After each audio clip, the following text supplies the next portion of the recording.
Bonjour à tous, bienvenue à ce nouveau webinaire. Comme d'habitude, le replay sera disponible en ligne sur le site de l'ANS comme le support de présentation. Vous avez un onglet questions, donc n'hésitez pas à l'utiliser pour poser vos questions. Et voilà, je passe la main à nos intervenants du jour et bon webinaire à tous. Merci Elodie, bonjour à tous. Je vais peut-être me présenter d'abord. Je suis Mathieu Baja, donc je travaille à l'ANS. Je suis expert interopérabilité et je suis en charge du coup du couloir imagerie du CIOT numérique. Donc j'ai été amené à construire le DSR du CIOT numérique pour le couloir imagerie, le DSR vague 1. Et j'échange régulièrement avec un certain nombre d'entre vous, parce que nous sommes actuellement en train de construire le DSR vague 2 actuellement. L'objet de notre webinaire aujourd'hui, c'est de vous présenter du coup ce nouveau guide de commande de certificat.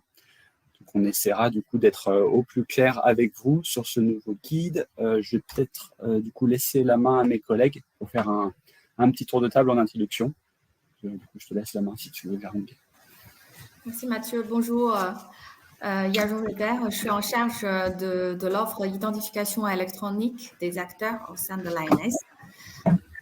Dans le cadre du sécurité numérique en santé, nous avons effectué un travail en collaboration avec ministère et aussi l'assurance maladie pour aligner sur l'utilisation de certificats, notamment pour accéder aux téléservices DMP et INSI. Enfin, ce sont des services socles du Sécur. Donc, c'est dans ce cadre-là, on souhaitera vous communiquer les nouvelles doctrines en fait vis-à-vis de ces certificats à utiliser donc dans le cadre de Sécur. Alors, sans tarder, je propose qu'on rentre dans le vif du sujet. Le document que nous présentons aujourd'hui, en fait, c'est un guide qui sera à votre disposition, qui est déjà publié sur le site isanté.co.fr au niveau de la page Sécur couloir radiologie. Donc, vous pouvez retrouver le support directement en ligne.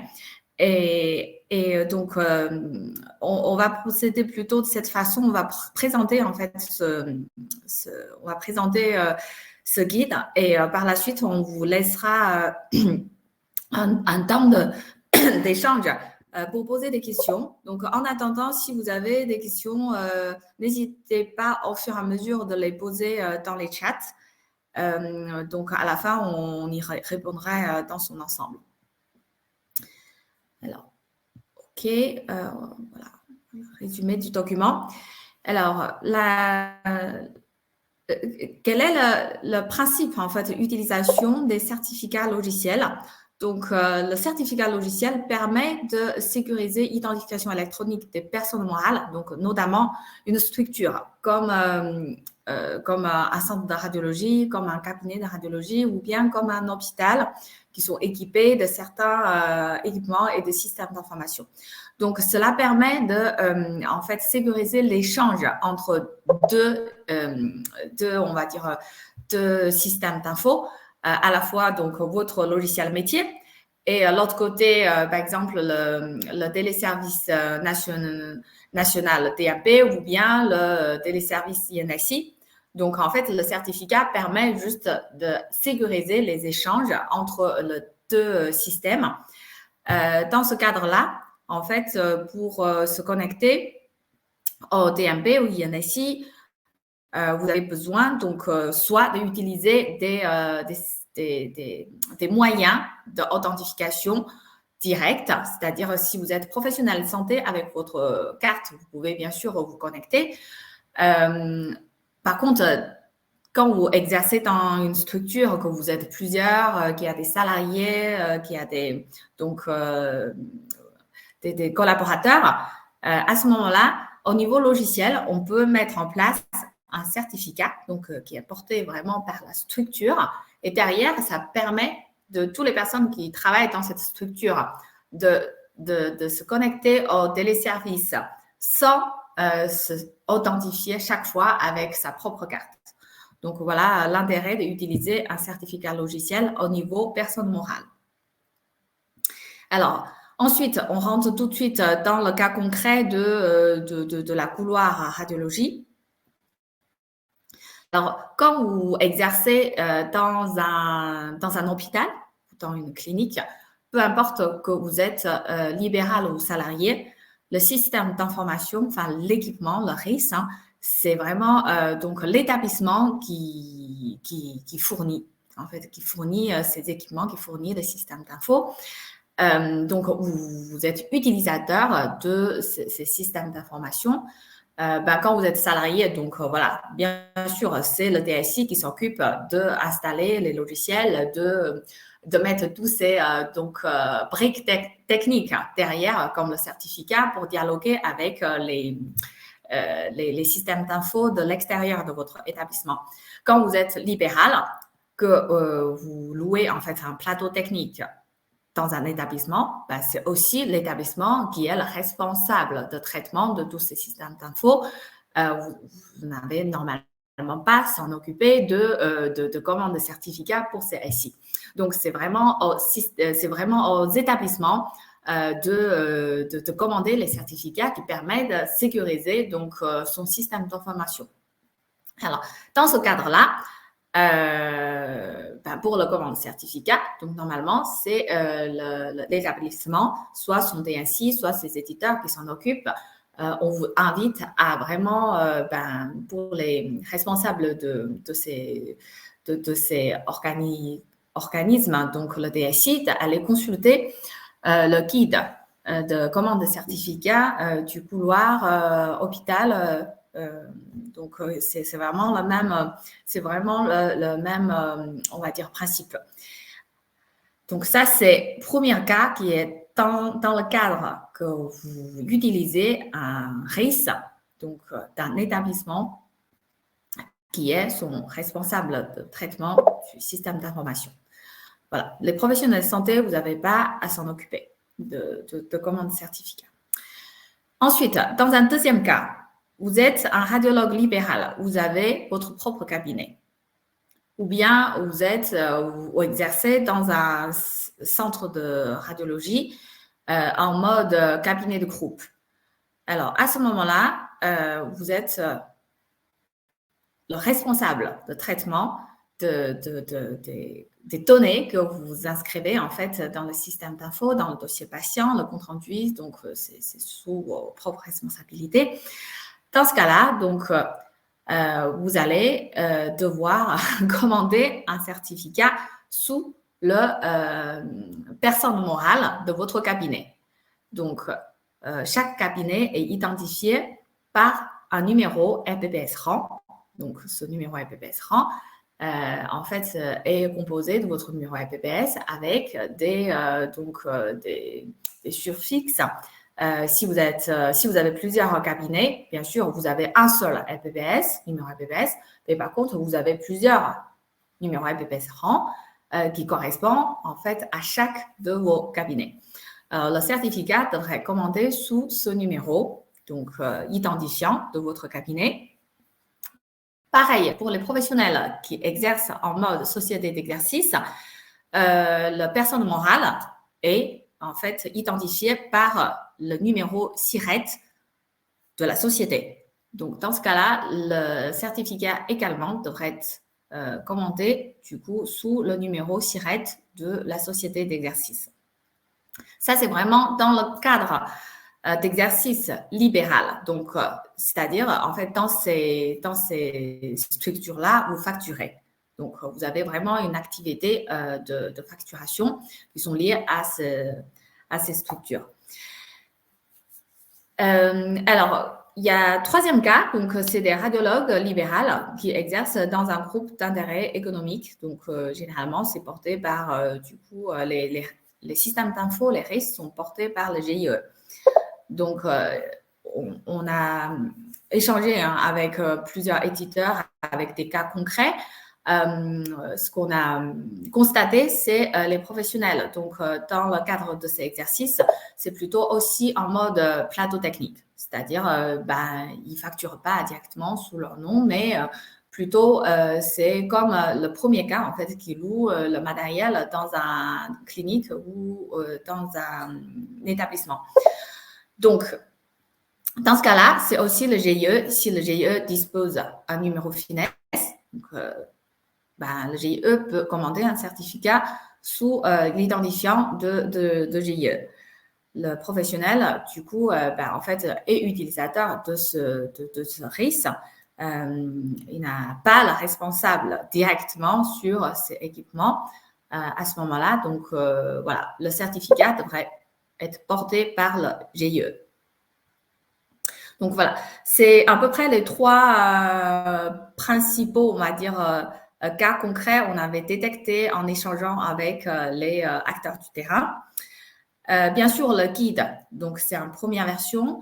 Nous invitons aussi à tout le monde à contribuer, c'est-à-dire si vous détectez des cas un peu spécifiques, n'hésitez pas à nous remonter. L'équipe, en fait, met à disposition un échange avec les éditeurs, avec des cabinets ou des groupes de cabinets pour qu'on puisse améliorer dans ce sens-là. Alors, après, le 4e et 5e point, c'est des points très généraux. Donc, c'est valable pour l'ensemble de tous les couloirs. Un certificat d'organisation, c'est-à-dire au niveau personne morale, peut être utilisé pour plusieurs services. Donc, si vous avez déjà un certificat que vous utilisez du type organisation, vous pouvez le réutiliser pour alimentation DMP, pour sécuriser les échanges entre votre logiciel métier et votre opérateur MS Santé, ou bien pour d'autres usages à l'avenir. Par contre, il y a eu juste une exception au niveau accès au téléservice INSI. Le certificat doit être commandé sous un nom particulier. Donc, on va reparler à quelques slides plus loin. On vous donne vraiment la règle exacte. Sinon, voilà, un certificat du type organisation, donc qui est porté par la personne morale, peut être utilisé pour plusieurs services. Par contre, il y a juste une préconisation de sécurité, hein, c'est que quand vous avez besoin de sécuriser plusieurs terminaux avec un certificat, il ne faut pas faire copier-coller des certificats au niveau sécurité, ça ne passe pas. Donc, si dans un hôpital, on a deux systèmes d'information qui est différent, qui dialoguent avec le DMP ou avec les INSI, il faut que ces deux systèmes d'information soient équipés chacun son propre certificat, mais ces certificats peuvent être commandés, bien sûr, sous le même identifiant, parce que c'est la même structure.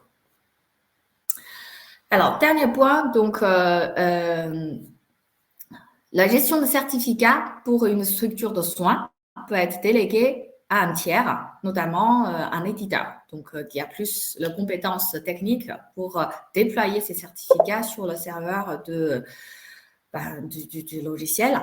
Donc, il s'agit d'une délégation. Donc, cette délégation est formalisée par un formulaire, donc côté l'ANS.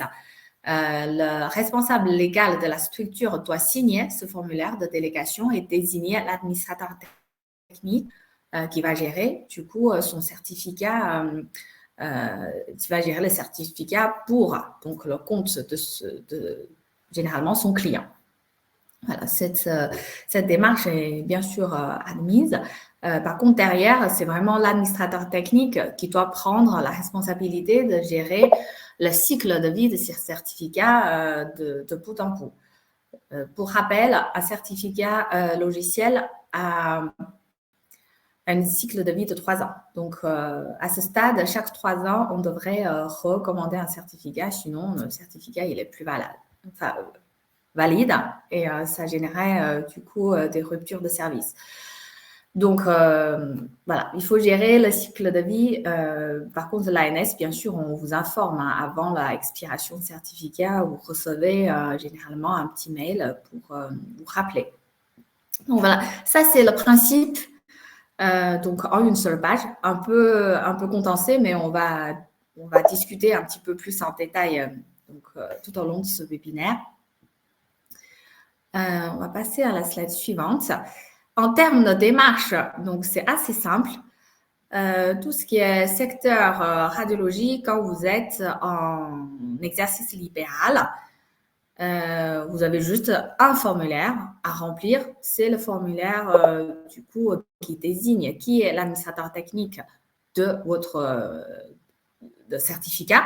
C'est soit donc vous-même, si vous avez la compétence à gérer ça, soit vous désignez votre éditeur qui gère du coup pour vous.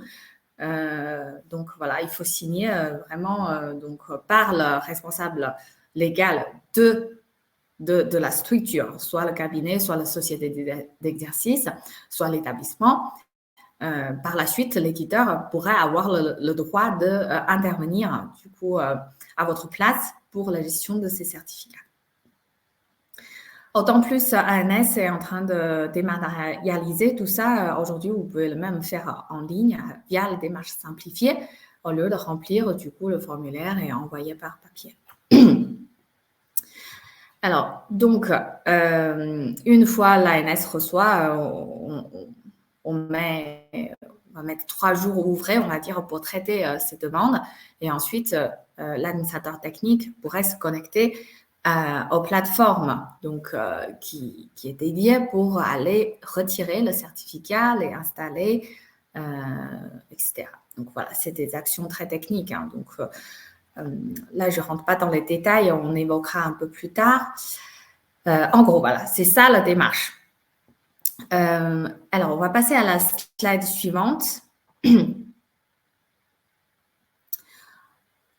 On va voir un petit peu, en fait, comment retrouver l'identifiant, qui est vraiment la clé pour la commande de certificat, parce que le certificat, en fait, c'est une pièce d'identité électronique qui représente la personne morale. Chaque personne morale est identifiée par un identifiant. Quand c'est un établissement, donc il est enregistré dans le référentiel FINES, donc il a un identifiant numéro FINES. Quand c'est une société d'exercice, aujourd'hui, ils ne sont pas encore enregistrés par le FINES, mais ils sont équipés d'un numéro SIRET. Donc, ces informations-là, on les retrouve via Annuaire Santé parce que les radiologues, en fait, qui sont en exercice sont enregistrés par leur ordre. Donc, lors de l'inscription à l'ordre, le lieu d'exercice sont enregistrés donc, dans le FPPS et du coup publiés par l'Annuaire Santé. Via donc l'IHM, via le site annuairesanté.fr, nous pouvuvons retrouver toutes ces informations-là qui nous facilitent pour la commande de certificat. Alors, par exemple, je vais réaliser une commande de certificat. Je vais retrouver en fait le nom du cabinet ou bien le nom du radiologue dans l'annuaire. Et ensuite, si le radiologue exerce dans plusieurs endroits, je vais retrouver en fait ces différentes situations d'exercice. Je vais cliquer sur celui qui me concerne. Par exemple, je suis un éditeur, je déploie donc un centre de radiologie et parmi ces centres de radiologie, j'ai 10 radiologues. Eh ben, je retrouve donc le radiologue avec son nom et ensuite je vois, voilà, c'est bien à la rue, je sais pas, à la rue de Paris, dans le 5e. Je clique dessus, je vois, OK, c'est un exercice en cabinet de groupe sous le numéro FPPS rang tel. Donc, voilà, je vois son secteur d'activité, je vois donc son identifiant de cabinet et avec toutes ces informations-là que je dispose, je pourrais lui commenter un certificat, je pourrais remplir le formulaire 413 et adresser à l'ANS pour commande de ce certificat.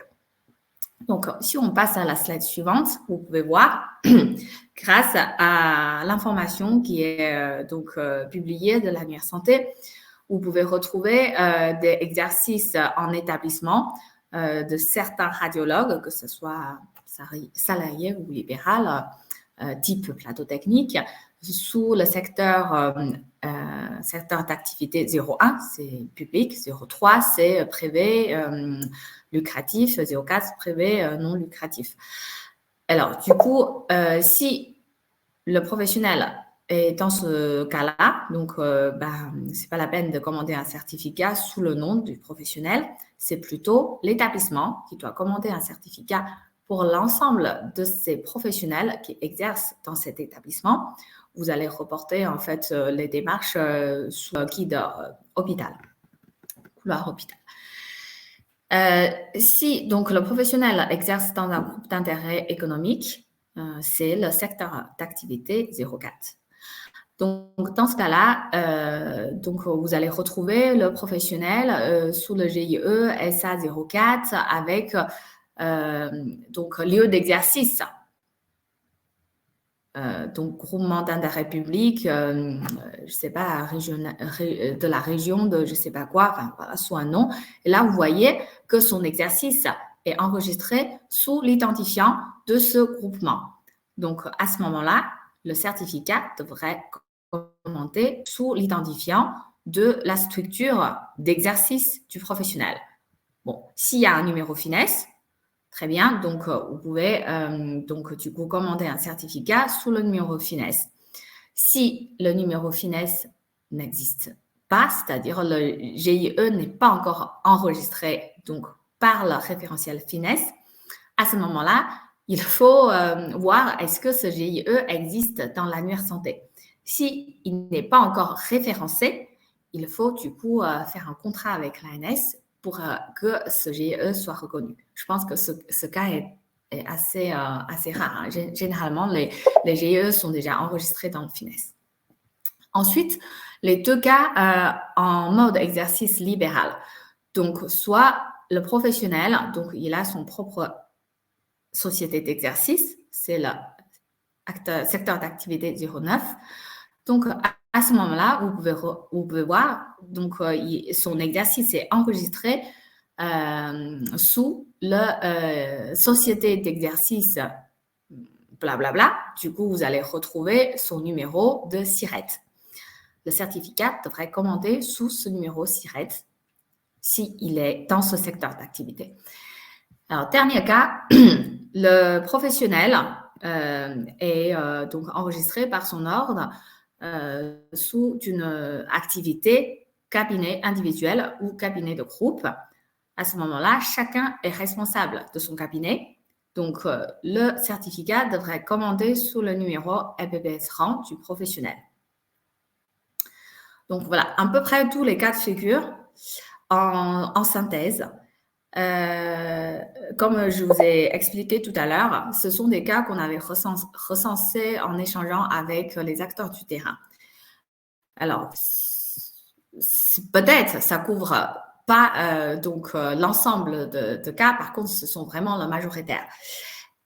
Du coup, ce qu'on propose à l'ANS, hein, c'est vraiment de réaliser des entretiens avec chaque éditeur de logiciels, parce que c'est vous principalement dans le secteur de radiologie qui vont accompagner les structures ou les radiologues dans l'implémentation, connexion du service socle.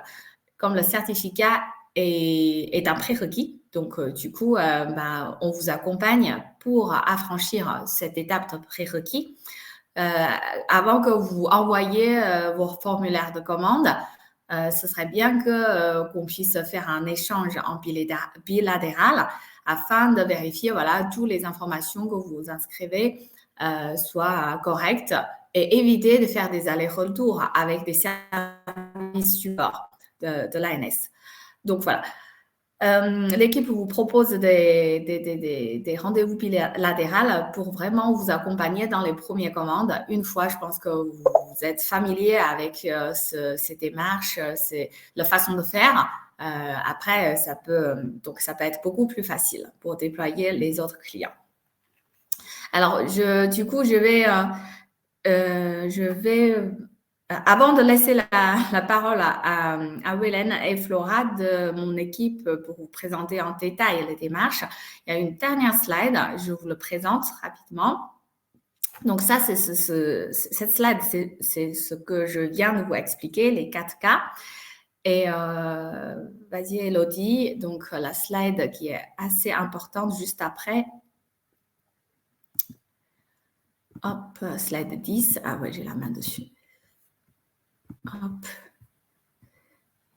Alors, c'est cette slide-là. Donc, en tant que structure, structure de soins, la structure a vraiment besoin de commander 2 certificats pour l'alimentation du DMP. Un pour la signature électronique, l'autre pour authentification. Donc, ces 2 certificats org signe et org authenticly sont vraiment nécessaires pour l'alimentation du DMP. Ces 2 certificats n'ont pas de nommage particulière. Comme je vous ai expliqué tout à l'heure, si la structure a déjà un certificat du type org, il peut en fait utiliser l'existant. Donc, il faut voir si c'est un org Hotcli qui est déjà disposé par le cabinet ou par l'établissement, ben, on peut complètement réutiliser ces certificats au lieu de commander un nouveau. Par contre, il faut que le terminal soit le même. Bien sûr, c'est le même serveur. Donc, si on n'a pas la même application, il faut bien sûr chacun commander sa certificat. Ensuite, pour accéder au téléservice INSI, il est nécessaire de commander un certificat d'authentification. Selon le type d'appel. Si vous faites des interrogations manuelles, donc c'est un certificat INSI Manu qu'il faut utiliser. Si c'est un appel donc automatique, il faut dans le certificat, vous avez le nommage particulier d'utiliser INSI Auto.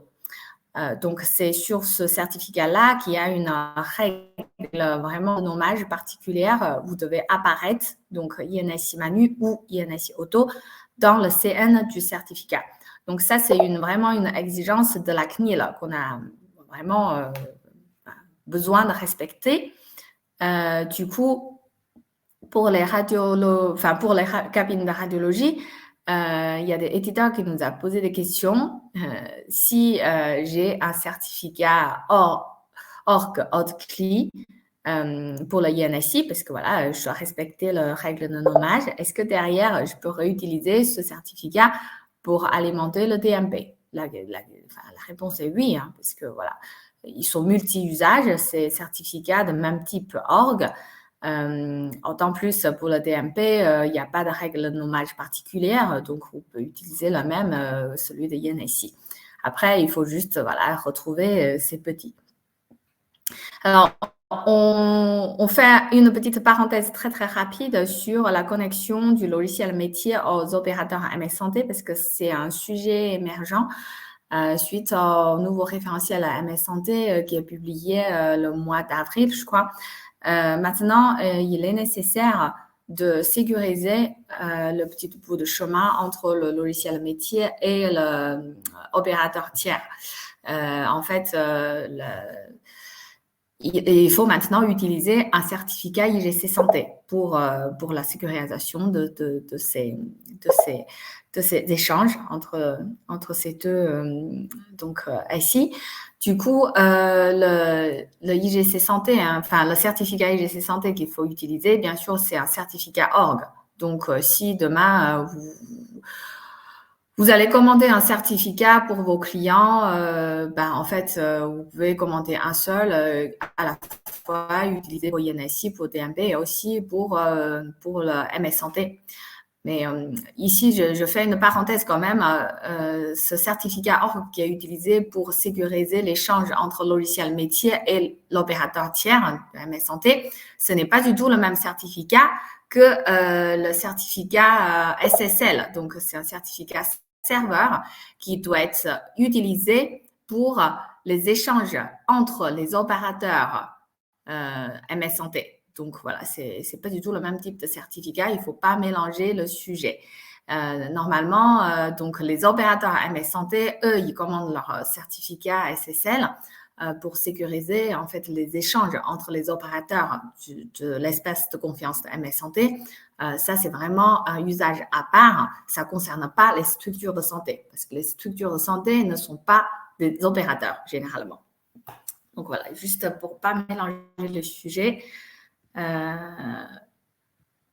Voilà, je crois que j'ai présenté normalement tous les slides sur la globalité de ces sujets de certificats. Donc, on a déjà est-ce qu'on a déjà des questions? Oui, Jérôme, il y avait un certain nombre de questions. Ouais. J'ai répondu petit à petit. Après, si vous voulez, on peut les balayer à l'oral, si ça vous intéresse. Ouais. Je ne sais pas si dans... Alors, j'ai 2 onglets, j'ai questions et chat. Questions, peut-être que c'est privé, il n'y a que moi, que nous qui les voyons. Je ne sais pas si c'est public à tout le monde. Oui, je crois qu'on peut le voir. Après, alors, au niveau des questions, si tu veux, je te les lis. Il y avait une question de Tony Defoe qui était comment savoir s'il y a délégation, si l'éditeur utilise la carte d'un salarié pour le certificat. Si le collaborateur quitte la société, il faudra refaire tous les certificats. Alors, le certificat, il est vraiment au niveau personne morale. C'est pour ça, en fait, quand on commande un certificat, peu importe qui le commande, que l'administrateur technique soit au niveau éditeur ou soit au niveau structure, le certificat lui-même, il est basé sur l'identifiant de la structure. Par exemple, si c'est une société d'exercice de radiologie, le certificat, il est sous identifiant SIRET de la société. Donc, le certificat lui-même est valable pendant 3 ans. Si donc un salarié d'un éditeur qui est administrateur technique qui a commandé le certificat aujourd'hui, qu'il est parti, donc il a quitté sa société demain, le certificat pour le cabinet de radiologie, en fait, il est valable 3 ans. Alors, la question, c'est au bout de 3 ans, qui va prendre la tâche de renouvellement du certificat. Donc, c'est là, en fait, il y a un point d'attention dans la gestion de cycle vie de certificat. Quand un éditeur, vous êtes mandaté pour gérer le certificat de votre client, il faut qu'en interne, vous soyez organisé, ne pas, en fait, mettre tout sur une personne et l'adresse de contact, donc à l'ANS, il vaut mieux que ce soit un adresse mail générique. Parce que, en fait, l'ANS vous communique des informations. Notamment avant l'expiration du certificat, on vous envoie des mails pour vous rappeler, voilà, dans un mois, vous avez un certificat donc, qui va être expiré sur lequel vous êtes administrateur technique. Donc, l'éditeur, donc c'est bien de donner des adresses génériques pour recevoir ce genre d'informations. Donc, voilà. Je ne sais pas si j'ai répondu à votre question. N'hésitez pas à prendre la parole.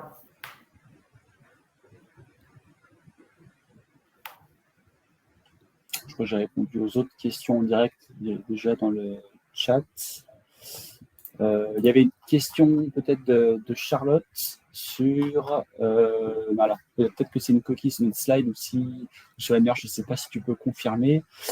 Jérôme, c'est à propos de exercice en société. Est-ce que c'est la même chose que société d'exercice? Oui, tout à fait, oui. Oui. Désolée, c'est un abus de langage, oui. Société en exercice. On précisera. Ok, pas de souci. Et après, il y avait peut-être des questions sur... il y avait Philippe qui s'étonnait sur la possibilité de délégation de demande des cabinets vers leurs fournisseurs. Donc ça, c'est quelque chose qui a été mis en place. Bon, après, notamment sur la vague 1 du Ségur, nous, on avait instruit ce sujet. C'était un point que nous avaient remonté les radiologues, effectivement, et que l'offre de service IGC Santé proposée, c'était effectivement cette possibilité de délégation. C'est ce qu'on vient de vous expliquer. Hein. Il est tout à fait possible, voilà, pour un éditeur de contractualiser directement avec l'ANS et donc de pouvoir, de pouvoir commander le certificat pour le compte d'une structure ou d'un radiologue. Donc c'est vrai que c'est quelque chose qui avait été demandé. Les radiologues ne se sentaient pas de commander leur certificat. Et voilà, c'était une offre de service qu'on avait positionnée dans la vague 1. Mais c'est quelque chose qui a été vraiment relié au Ségur. Après, il est tout à fait possible qu'un radiologue commande lui-même son propre certificat. Tout à fait. Mais dans le cas de délégation, c'est bien sûr avec l'accord de radiologue. Hein. Donc, l'éditeur, il ne peut pas se positionner lui-même automatiquement sur la gestion des certificats de son client. C'est vraiment avec l'accord de son client. Oui, tout à fait. Ouais. Il y a vraiment un accord explicite du formulaire.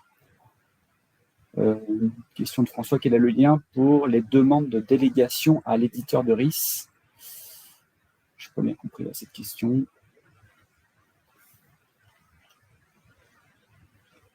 Si vous pouvez repréciser votre question. Je n'ai pas compris. Alors, il y avait une question de Gabriel Dufourmentel. Dans le cas de l'alimentation du DMP avec un certificat RPPS-RAN, comment le renseigne-t-on? Donc ça, peut-être que tu vas y venir après, Jaron. On va essayer de vous détailler quelques formulaires pour vous préciser où on renseigne du coup ce RPPS-RAN. Oui, peut-être, dans cette question, il y a peut-être deux choses. Hein. C'est côté certificat, donc on le commande avec le numéro RPPS-RAN, comment tu peux renseigner le formulaire.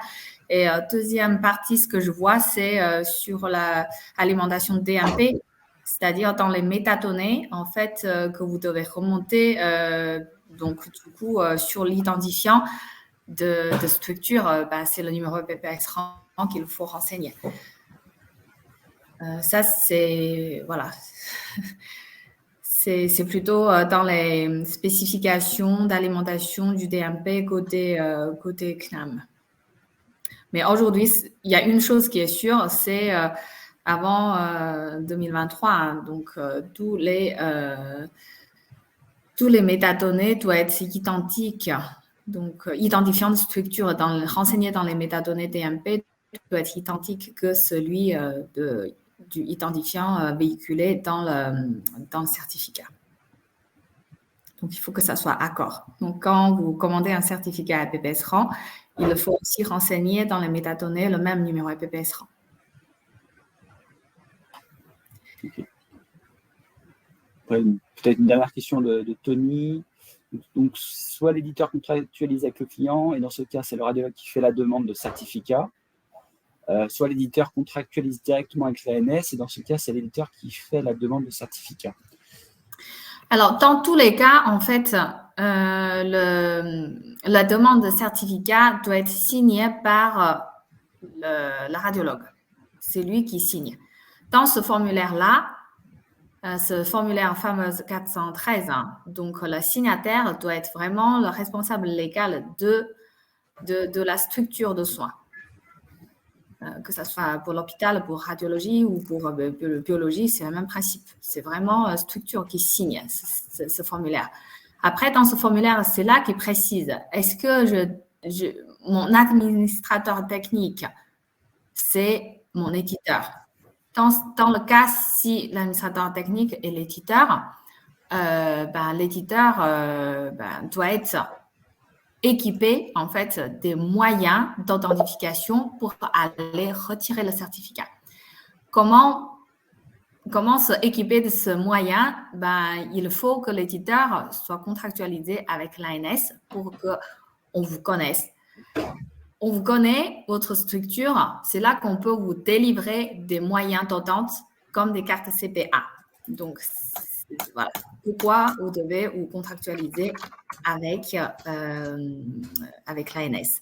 Je propose qu'on va peut-être poursuivre la présentation parce que c'est là que vous allez voir en fait comment ça va se concrétiser, donc toutes les démarches.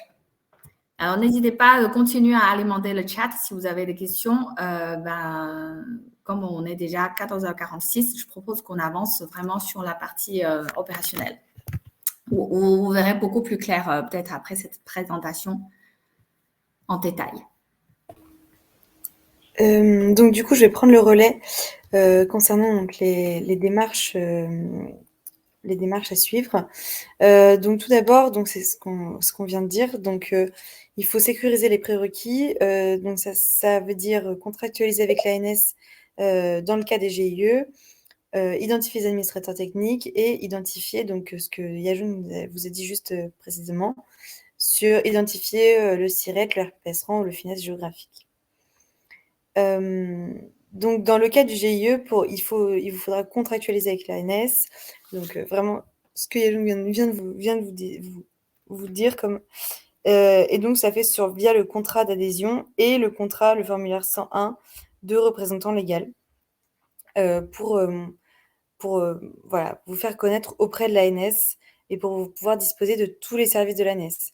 Si jamais vous avez déjà contractualisé avec l'ANS, pas besoin de recommencer, pas besoin de remplir une deuxième fois ce contrat d'adhésion. Dans le cadre, donc en fait, donc ce qu'on disait, donc il peut y avoir soit une délégation à l'éditeur de l'ensemble de la démarche pour que l'éditeur soit l'administrateur technique, soit le cabinet ou le GIE, la structure, effectue la commande. Dans le cadre de la délégation, il faut bien que l'éditeur ait bien contractualisé lui aussi auprès de l'ANS, puis ensuite ait commandé une carte personnel du personnel autorisé, la CPA. Si la structure a décidé de commander des certificats sans délégation de l'éditeur, il n'y a pas besoin pas besoin de l'éditeur. Il faudra juste commander une carte CPE ou utiliser la carte CPS de l'établissement, du professionnel de santé, pardon. Donc vous voyez exactement la même démarche. Donc voilà, la contractualisation et la commande de carte CPA pour la partie éditeur. Et pour la partie, et si ce n'est pas l'éditeur, donc utiliser la carte CPS ou alors aller sur le service TOPS pour commander une carte CPE pour les non-professionnels de santé travaillant en établissement. Ensuite, une fois que tous ces prérequis sont clarifiés, il faudra alors remplir et faire la demande de certificat via le formulaire 413.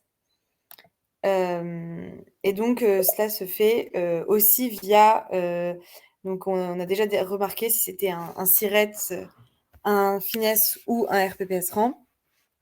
Donc, dans le guide, vous pourrez vous y référer une fois on a fait... on vous montrera plus tard, mais on a fait par les cas, différents cas, on a fait des exemples de formulaire 413 remplis pour vous aider à mieux remplir ce formulaire. Et enfin, pour finir sur la démarche, une fois que vous avez vous avez transmis le formulaire 413 à l'ANS, il vous faudra télécharger et implémenter les certificats. Et donc, ça se fait sur la plateforme IGC Santé. Donc, soit vous avez un identifiant Pro Santé Connect, soit une carte CPX pour vous identifier. Et ensuite, donc, on vous explique toute la démarche pour pouvoir vous identifier et pour pouvoir commander les certificats. C'est donc une démarche pas à pas pour éviter toute confusion. Je vous laisserai regarder peut-être plus en détail et je vais aller tout directement vers les formulaires 413 parce que, ah oui, il y a juste cette petite partie pour le nommage, justement, comme l'a souligné Yajoun tout à l'heure, pour le nommage INSI. Voilà. Donc, on vous explique bien toutes les étapes pour éviter toute erreur et toute confusion le jour J. Voilà, et il vous faudra aussi bien, donc l'email de l'acteur, c'est la personne qui fait la demande et c'est important de mettre une adresse mail, enfin c'est obligatoire de mettre une adresse mail pour pouvoir avoir toutes les informations par email et notamment aussi le renouvellement du certificat une fois que celui-ci arrive à expiration. donc, une fois que vous avez commandé les certificats et la clé de sécurité, vous allez les recevoir via cette plateforme. Je vais tout de suite donc vers les cas. Donc, on a plusieurs cas. Donc, le cas pour un cabinet de radiologie en société d'exercice. Donc, c'est là où on vous indique donc, la première ligne avec la dénomination du cabinet, la raison sociale. Ensuite, on vous dit de ne pas remplir les deux le FINES géographique ou le RPPS rang. Il vous faudra juste indiquer le SIRET du cabinet. Donc ça, c'est uniquement dans la partie société d'exercice. Ensuite, il faudra indiquer l'identification et les coordonnées du responsable légal du cabinet. Donc, on a fait avec un petit exemple. Donc, pour le cabinet de radiologie de Beauvaisis, avec un numéro SIRET que l'on trouve sur Annuaire Santé, comme on vous l'a indiqué tout en haut, tout au début. Et ensuite, vous cochez la case responsable légal et les informations, ainsi que le numéro de carte CPS du responsable légal. Et enfin, les spécificités sur les administrateurs techniques. Et bien sûr, le certificat ORG, puisque c'est ça c'est de ce dont on parle aujourd'hui. Donc, de la même façon, pour un GIE, donc là, la petite différence est donc bien que c'est le FINES géographique du GIE qui est rempli, et non pas ni le SIRET ni le RPPS rang. Donc, avec un exemple, c'est donc pratiquement la même chose, puisque c'est au niveau du FINES géographique, mais avec la raison sociale, et toujours le responsable légal et l'identité du responsable légal. Pour la suite, c'est exactement la même chose, puisque il s'agit donc des coordonnées des administrateurs techniques. On dit bien qu'il faudrait peut-être éventuellement mettre une adresse générique pour anticiper justement le renouvellement des administrateurs ou des administrateurs techniques. Et enfin, pour une société de groupe ou un cabinet individuel, donc là, pas besoin, s'il y a plusieurs cabinets, pas besoin de remplir la dénomination. Il faudra juste la RPPS rang et l'identification du titulaire du cabinet. Donc, on a donné 2 exemples. Donc, ça, c'est en cabinet individuel, un seul cabinet. Le titulaire possède un seul cabinet, donc avec un seul RPPS rang, et là, il y a la raison sociale. Et le deuxième exemple, où là, il y a plusieurs RPPS rangs. D'ailleurs, s'il y a plus que 4 cabinets, il faudra remplir 2 formulaires 413.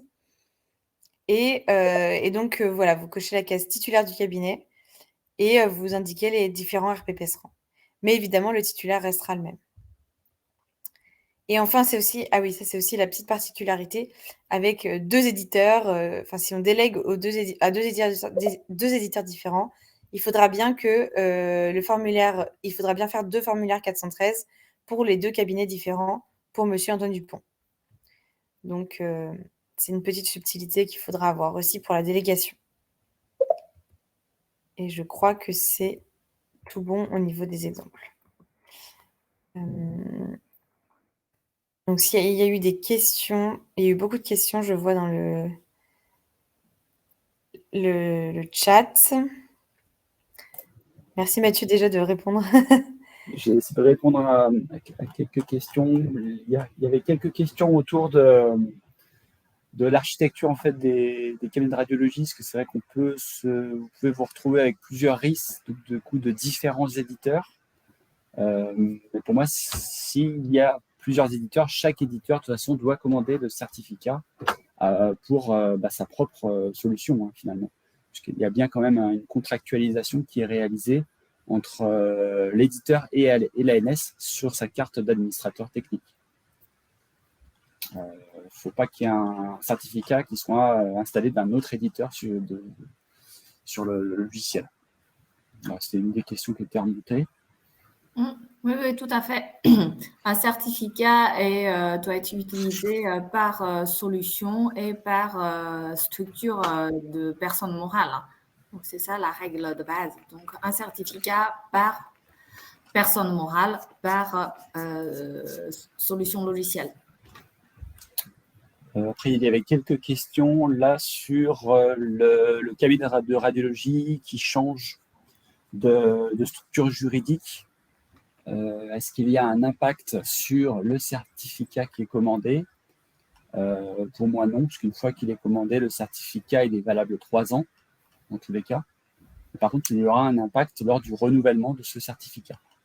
Il faudra bien le renouveler sur la nouvelle structure, si celle-ci a changé entre-temps.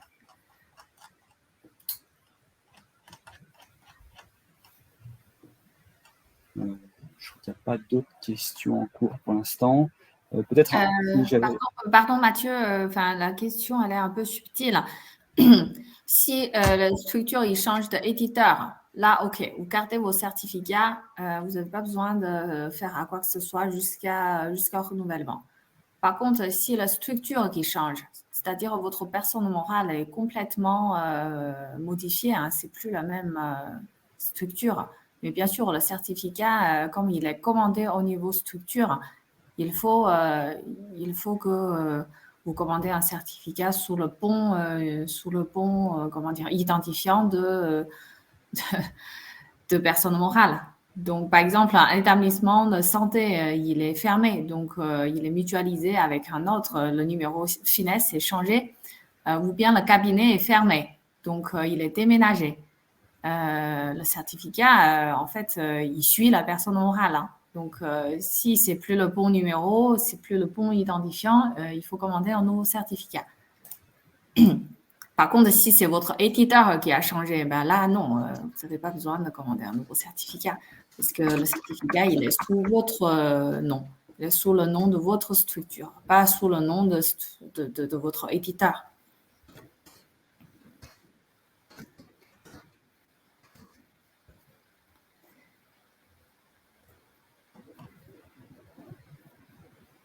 Je crois que Mathieu, on a répondu, je crois, à l'ensemble de questions. Il y a une question sur les certificats test, sur les demandes de commande de certificats test. Oui, alors, quelle est la question? Je sais pas. Concernant pour décrire la procédure des certificats test pour alimenter le DMP. Alors, vous voulez faire plutôt des tests pour l'alimentation de DMP. Bon, l'ANS c'est un dispositif de kits de cartes de test. Donc, en fait, vous contactez le service support client et on a un formulaire, du coup, que vous indiquez les types de cartes que vous souhaitez commander, que ce soit libéral ou hospitalier. Et en fait, on délivre un kit. Et ensuite, vous pouvez les utiliser pour les tests. En fait, il faut nous préciser, est-ce que vous avez une difficulté ou vous ne connaissez pas le process? Dans ce cas-là, on envoie peut-être la documentation.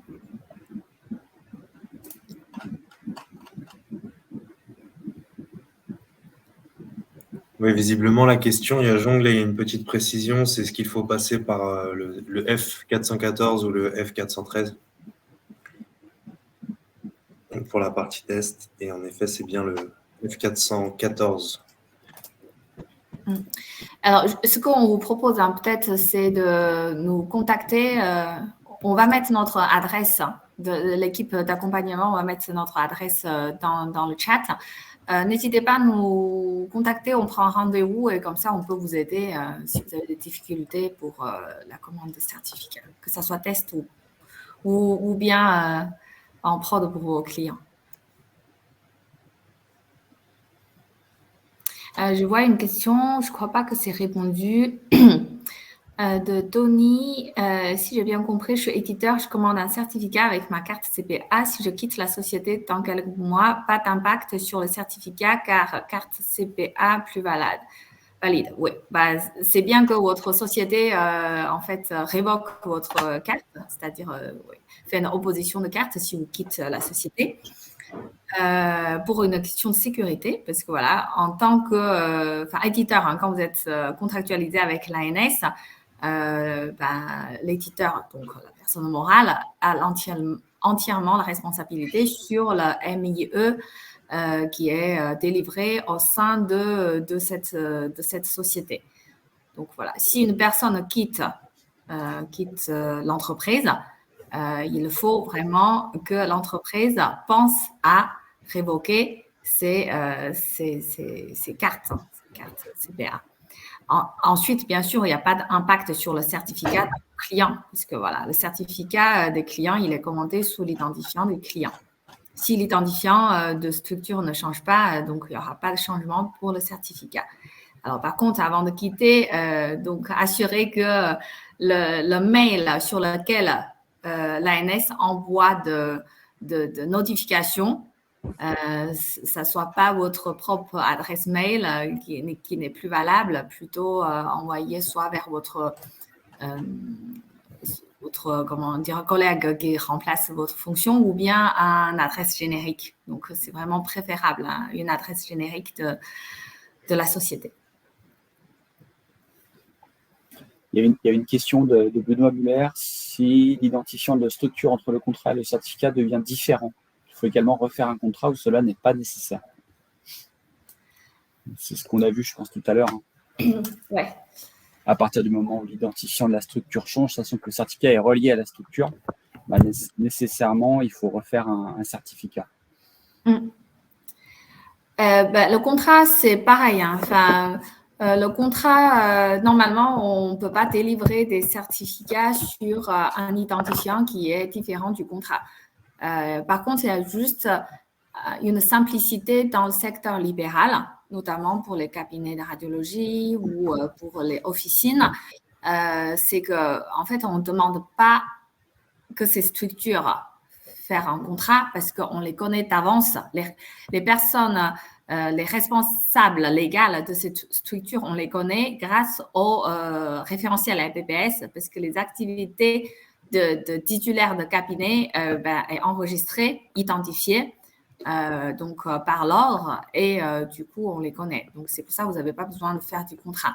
Par contre, les structures comme les hôpitaux, les cliniques ou bien les GIE, aujourd'hui, dans nos référentiels, on ne connaît pas encore les responsables légaux de ces structures. C'est pour ça, en fait, pour vous communiquer, pour vous envoyer les cartes ou pour vous envoyer les certificats, il faut bien qu'on vous connaisse. Du coup, c'est là qu'on vous demande de faire un contrat avec l'ANS pour préciser qui est le responsable légal, de quelle structure et puis quelles sont les coordonnées de contact. C'est là qu'en fait, il y a le sujet de contrat qui est entré en jeu.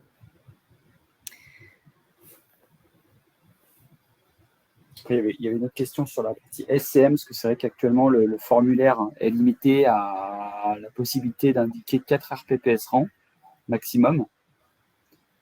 Oui. Est-ce qu'il y a une évolution du coup en cours actuellement? Oui, tout à fait. En fait, on est en train de faire évoluer ce formulaire, notamment avec le démarche simplifiée. Donc, il y aura des possibilités de revoir le remplissage de ce formulaire avec la RPPS rang. Mais pour l'instant, c'est pas encore adhéré. Je crois dans une des slides, peut-être on parle un petit peu les prospectives d'évolution, non Flora et Willen? Pas dans ce guide-là. Ok, on peut peut-être du coup peut-être ajouter à l'avenir. En fait, oui, l'ANS travaille justement sur les évolutions de gestion de ces certificats suite au retour des reins. Par exemple, on est en train de dématérialiser pour les formulaires, vraiment passer par la démarche simplifiée pour éviter les envois des formulaires papier. On est en train aussi regarder sur justement ces remplissages de RPPS rang concernant plusieurs radiologues, plusieurs cabinets dans le même centre, donc dans les mêmes locaux. Nous sommes en train d'étudier aussi la question de renouvellement de certificats. Est-ce que demain, ça peut être automatiquement fait au bout de 3 ans? Donc, ça, c'est un chantier un peu plus long terme. Donc, ce n'est pas encore très clair, mais on y travaille. Et puis, je crois qu'il y a un dernier chantier, c'est de voir comment faciliter la délégation de gestion de certificats à une société, donc à un éditeur, mais pas vraiment à une personne. Parce qu'aujourd'hui, c'est vrai, dans le formulaire 413, ce que vous constatez, c'est qu'on met en fait une personne en tant qu'administrateur technique. Demain, donc, ce serait possible. Le principe, c'est que la structure de soins délègue la gestion de certificats à une personne morale ou le responsable de cette société. Et ensuite, c'est la société qui gère le turnover dans son entreprise de tel salarié qui était identifié comme administrateur technique pour tel client. Donc voilà, c'est ça les évolutions dans les horizons qu'on a prévu côté l'ANS d'ici l'an prochain. Ok, merci Jérôme.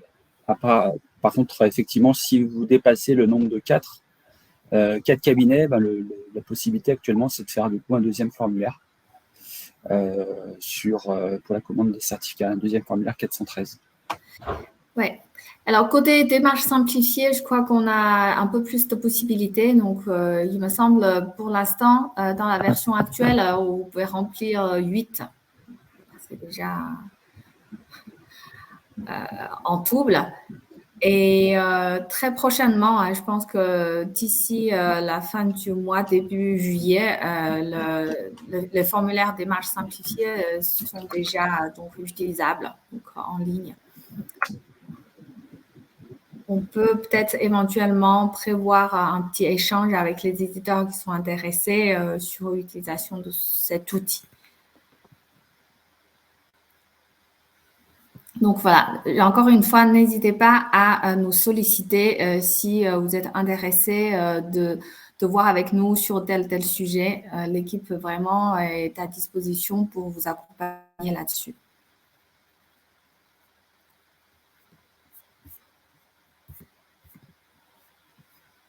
Est-ce qu'il y a d'autres questions? Je regarde si on a répondu à l'ensemble des questions.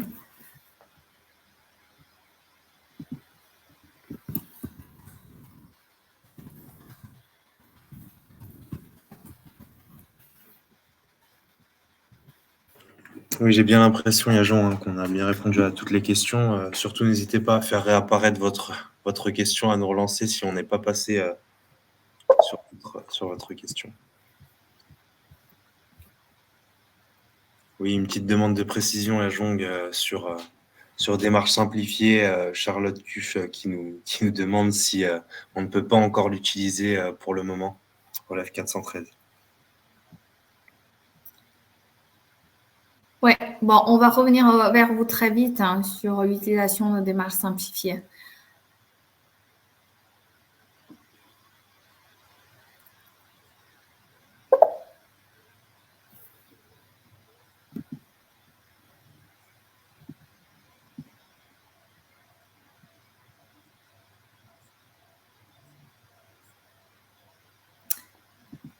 Ok. Est-ce que Flora et Hélène, on a d'autres slides à présenter?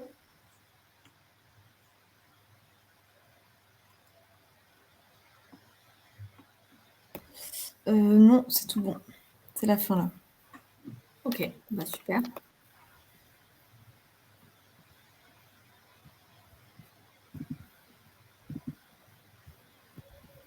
Alors, n'hésitez pas à prendre la parole, activez vos micros si vous avez...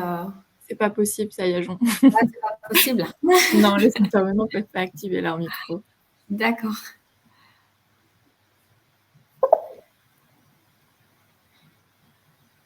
Et si vous n'avez pas d'autres questions, je propose qu'on termine un peu plus tôt. Cette adresse mail, les personnes clés dans le chat. Oui, tout à fait. Alors, on va mettre notre adresse mail de l'équipe.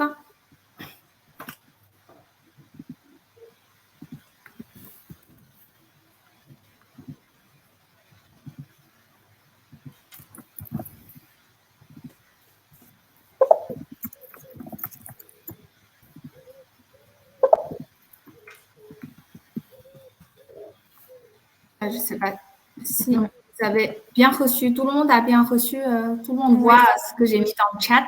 Oui, n'hésitez pas à faire un copier-coller de l'adresse mail pour pouvoir y avoir accès encore après la fin du webinaire.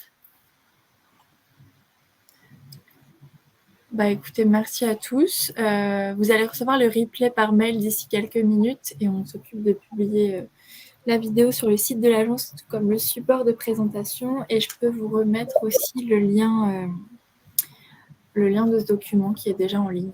Je vais vous le remettre dans le chat. Merci Elodie, merci à tous. Merci à tous et bon Merci à tous pour votre participation. Bon après-midi.